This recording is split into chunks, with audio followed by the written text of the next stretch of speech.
Hey, William Gilmore here for the ScreenwritersJourney.com. It is day 274 of said journey, and tonight I just got back from the Rewrites Writers Workshop where I took in some new pages for the Devil's Tramping Ground. Also took in some rewrites of pages I did last week, so it's sort of a mix tonight of old and new pages, but I'll get to that in a second. I want to catch you up on what I did last week following the Script Fest 2016, home of the Great American Pitch Fest. Last time I blogged, I told you what happened at the fest and how I got a couple of script requests. So in the week following that, I can't believe it's been almost 2 weeks since the start of that event. But in that week following, I waited a day or two before I followed up with my folks because I figured everybody was probably sending them all kinds of stuff and their inboxes were just inundated.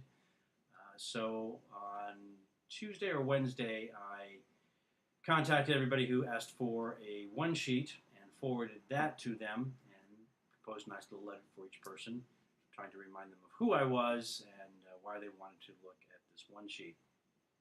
And then on the following day, I went through and contacted all the people who made script requests and did a more elaborate letter talking about myself and some of my experience and some of the feedback that the script that they had requested had received, either in coverage notes or other things, whether they had been workshopped, things like that.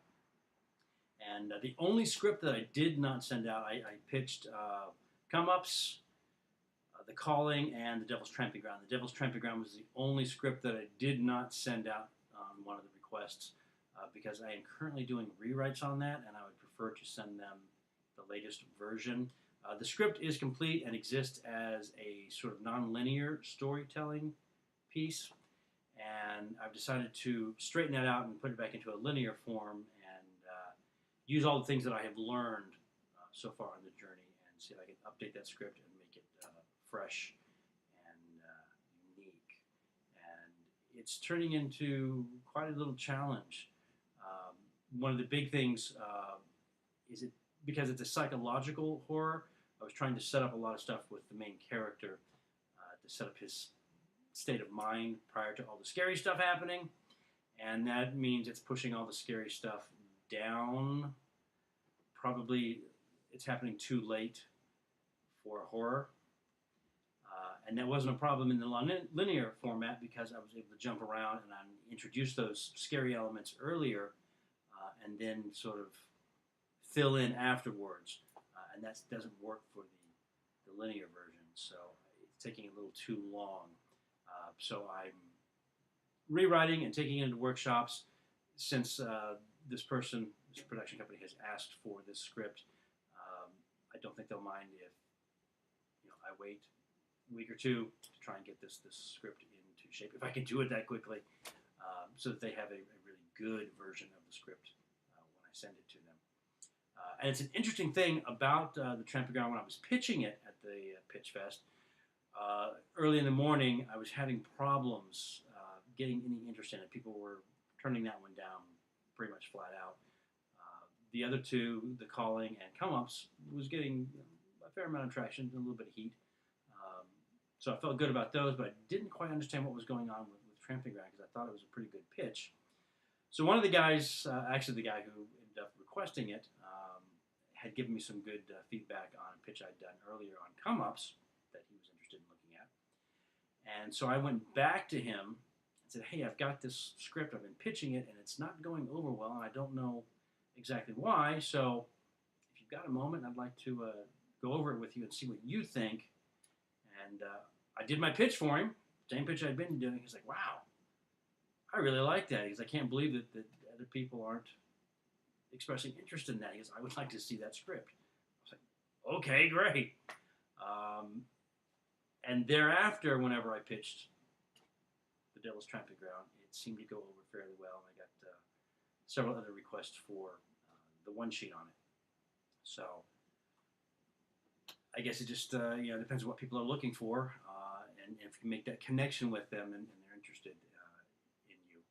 So when you go to a pitch fest, the more you can hit, the better. It's all a numbers game. And the more times you can pitch, the better your chances are of finding that person who's going to want to look at it. So something to keep in mind if you're going to do a pitch fest, particularly one like the Great American Pitch Fest, where they have so many companies and they've got queues lined up around the perimeter of the ballroom where the pitch fest was actually happening.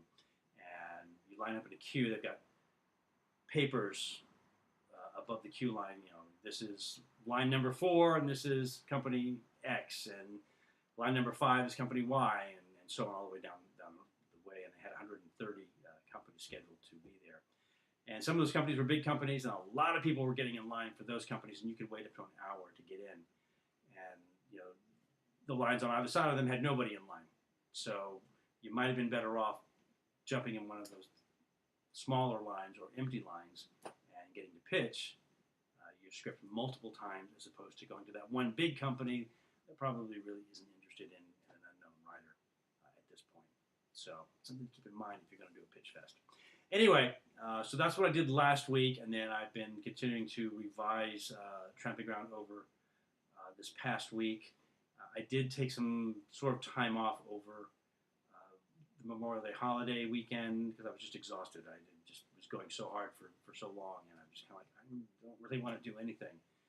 And I felt really guilty about that, but I got my pages in for the month of May, barely. I think I got 28 script pages from either the script that I did, an 8-page script for a hike Los Angeles, and for a hike that I did there, and then another 20 pages or so working on Tramping Ground and doctoring up some of the other stuff. And there were probably a few more pages as I clean things up and cut things and whatnot on other scripts. So I definitely got my 30 pages in for the month. Plus, I did a lot of really long blogs, so I got a lot in there writing as well. Writing in there as well. So definitely made my count for the month. It could have been a little stronger, but I was doing a lot of marketing. Balancing all these things is really, really tough. You know, I need to spend some time writing, but I need to spend time marketing now. And I'm looking for a job, so I'm filling out all kinds of applications and doing that. I've actually got an interview tomorrow, so cross your fingers for me. So anyway, that brings us back to the Tramping Ground and taking it in for the read tonight. I had a question coming out of last week about setting up the character of Lucas, Doug's friend, his roommate who is dating his ex-girlfriend. So there's a little conflict going on between them. And I thought I needed to set that up a little stronger, so I wrote a new scene and inserted that in the beginning pages. And then wrote a couple new scenes tonight to try and explain how Doug gets the idea of going to the Tramping Ground and why he wants to do that, and then presenting that to his psychology professor, who has threatened to flunk him and thereby cost him his scholarship and the possibility of graduating in his senior year. So Doug's definitely got some goals, some stakes that he needs to overcome, and one of those ways he can do that is to propose this project to Dr. Mott, sort of an extra credit project to bring things back up to speed. And for the most part, really good feedback tonight, very complimentary. People really, really liked it. They loved the dialogue. They thought that the cleanup on the earlier scenes that I added in tonight worked really well. It made things a lot clearer. I also reread a scene in the class where the Tramping Ground is introduced. We did that scene last week. I did a cut down on it and did a little restructuring on it. They liked those changes. In their criticism, things are taking too long to happen. It seems to be an issue that I have. It's something that came up with come-ups, that things were sometimes taking too long to get going, and I had to rework that. And it was something that I was worried about here, that it was taking so long to actually get to the Tramping Ground and get that scary stuff started. They love what's happening, and they love things that are being set up, but they're like, we need to get to this point when Doug confronts, it was the last scene we read tonight, where Doug basically outlines his idea of what he wants to do, and he sort of confronts Dr. Mott with this idea, and he's got some knowledge that he has discovered about Dr. Mott, about his past. And that sort of left a couple of things open for people. They weren't quite sure what Doug's motivation was. Was he trying to set Dr. Mott up to bring him down because he's threatened to flunk Doug, or is Doug really interested in the paranormal and he wants to go out and investigate these things, or is he just desperately hoping to do something to save his college career? There were three different options there, and nobody was quite sure which one it was. There's three different people said, "Well, I thought it was going this direction." Somebody said, "I thought it was going that direction." That might be good, but probably not if people are already confused. Because my page counts weren't accurate, people thought that scene, that decision to go to the tramping ground and present that to Dr. Mott happened on like page 13. I went, "This is a great spot for this to happen," and everything is set up and going. I'm like, well, it's not really page 13 because we left out the big party scene and we left out the cold open and a couple other things that had already happened. So that's actually happening around page 18, page 20. And I'm like, wow, that's too late. This needs to happen back around page 10. So I've got to go back into that structure and figure out how to do that and still get all this information out. Or do I need all that information up front? Can I put that information afterwards? There's a sort of a rape scene that happens that sets a lot of things up that will happen later.